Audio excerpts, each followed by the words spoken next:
Bergulir panas sejak Juli 2024, konflik Kimberly Ryder dan Edward Akbar semakin mendidih.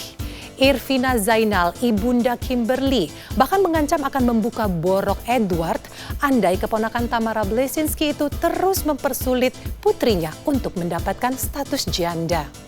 Setelah melaporkan Edward atas dugaan penggelapan mobil, benarkah Kimberly juga akan melaporkan Edward atas dugaan KDRT dan penelantaran anak?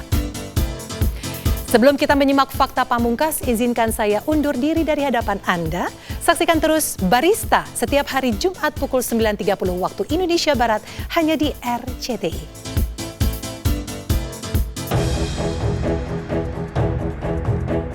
Pemirsa, drama perceraian antara Kimberly Ryder dengan Edward Akbar kian memanas. Keduanya terlibat saling lapor dan berusaha melakukan penggiringan opini. Tak ayal, publik dan netizen pun dibuat bingung siapa di antara mereka yang memaparkan fakta sebenarnya. Yang teranyar, Edward yang gerah diancam Irvina Zainal, ibunda Kimberly, membeberkan fakta baru terkait perilaku Kimberly selama menjalankan tugasnya sebagai ibu rumah tangga.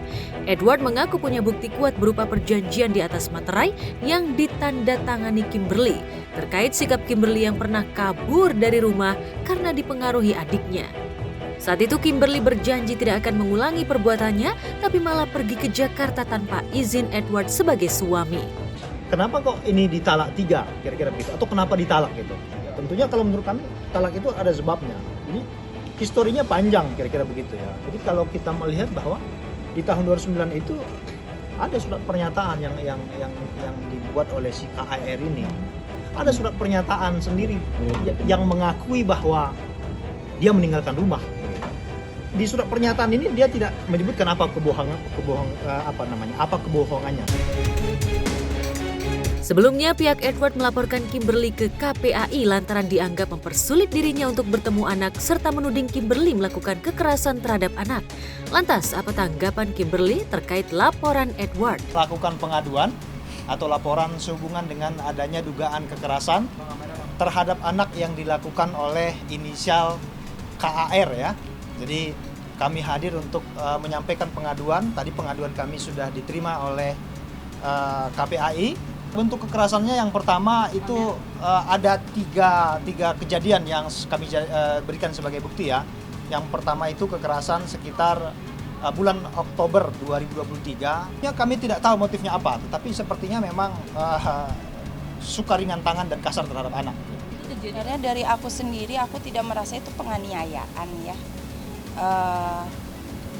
Biasa ya, maksudnya bukannya aku menormalisasikan ini, cuman memang pasti ibu-ibu bisa relate juga di saat kita lagi capek banget, kita lagi merasa mungkin kurang me time atau apapun itu, terus merasa tertekan, apalagi aku lama sekali aku merasa tertekan gitu loh. Udah, cuma yang tentang anak cucu gue di apa? Kena apa sih katanya? Kena disiksa ya cucu. Yang enggak juga kali, emang cucu gue biru-biru merah-merah, ya enggak lah. Itu wajar. Tak mau kalah, kini giliran Kimberly yang juga mengambil langkah melaporkan Edward ke Komnas Perempuan lantaran telah melakukan tindak kekerasan dalam rumah tangga selama hampir 6 tahun pernikahan. Meski Kimberly terlihat tegar, namun tetap saja ada luka dan trauma mendalam yang dirasakan Kimberly akibat ulah Edward. Bagaimana tidak? Sejak awal pernikahan, Kimberly mendapat perlakuan kasar dari sang suami yang harusnya menjadi pelindung dirinya. Didampingi Irvina Zainal, sang mama, dan Maci Ahmad, Kimberly menunjukkan sejumlah foto terkait kekerasan yang dilakukan Edward. Tadi sebelum kita datang ke Komnas Perempuan, tadi itu kita ke Kementerian PPA. Jadi udah melaporkan ke sana dan ke sini juga Komnas Perempuan tentang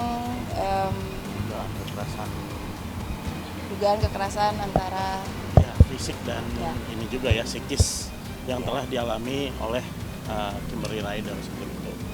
Jadi kita juga ada bukti video bukti banyak sih juga sebenarnya. dugaan ada KDRT, foto, ada video, foto. ada banyak sih. Kurang lebih ada berapa? Tahu. Ya kita juga sisa ini ya. Kami biasa-biasa aja karena begini,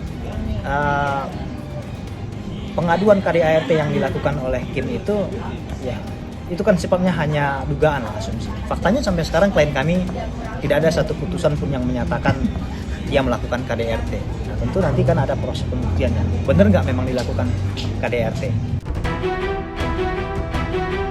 Ya, sifat temperamental Edward memang baru dirasakan Kimberly di awal pernikahan.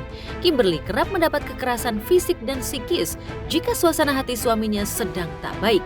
Bahkan hal-hal kecil pun bisa membuat emosi suaminya meledak hingga tega menganiaya dirinya. Lantas mengapa Kimberly memilih tetap mempertahankan pernikahannya dengan Edward meski kerap mendapat KDRT? Benarkah ibunda Kimberly baru tahu jika putrinya mengalami KDRT? Karena jealousy, ada karena memang moodnya dia tidak stabil. Hal-hal kecil yang akhirnya snowballing sampai dibuat besar sama dia gitu. Dari dulu itu dia minum antidepresan dia. Jadi ada beberapa obat yang dia minum ya, untuk meredakan depresi lah ya sejak ibunya meninggal. Buat aku masih bertahan ya gimana ya, baru menikah berapa tahun atau berapa bulan doang, malu juga kan ya. Terus udah gitu dia selalu ingetin, oh ya Pak, pasti 5 tahun pertama itu paling susah dalam pernikahan. Terus mikirin habis itu punya anak, mikirin anak-anak. Karena kalau aku ngomong sama mamaku udah selesai semuanya. Selesai. Hari itu juga udah selesai semua. Makanya Keluar. peristiwa-peristiwa ibu baru tahu. Kejelekan lo, gue nggak keluarin semua nih. Kalau lo keluarin ya, setelah gue ngomong, oh lo gue akan keluarin. Ada sesuatu yang dari awal sampai akhir, anak gue sama lo, gue akan keluarin semua.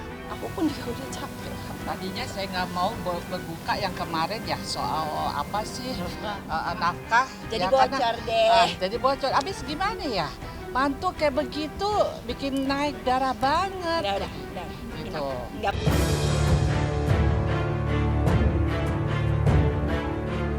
Kisah cinta Kimberly dan Edward memang berawal saat keduanya terlibat dalam sebuah proyek film pada tahun 2013.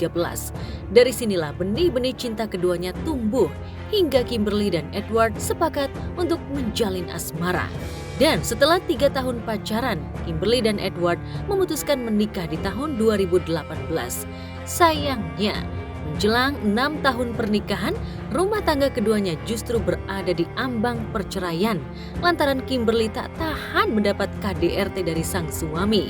Benarkah awalnya Kimberly ingin perceraiannya berakhir dengan baik, bukan justru berseteru di publik? Ditanya ini apakah cara terbaik, ya enggak ya, seperti ini cara terburuk, saling menjelek-jelekan di media, di sosmed, apa segala macam. Padahal kan awalnya itu pengen ketemuan, kita ngobrolin baik-baik supaya semuanya diem-diem aja, nggak usah buka-buka aib, buka-buka kejelekan satu sama lain. Kasihan juga anak-anak ke depannya. Cuman abis itu kok jadi diajak war gitu loh, jadi berantakan semuanya. Aku pun juga udah capek. Tadinya balik nggak mungkin juga kalau Habis itu kayak gini-gini apa segala macam saling menjelekkan terus balik gitu. Amit-amit ya Allah.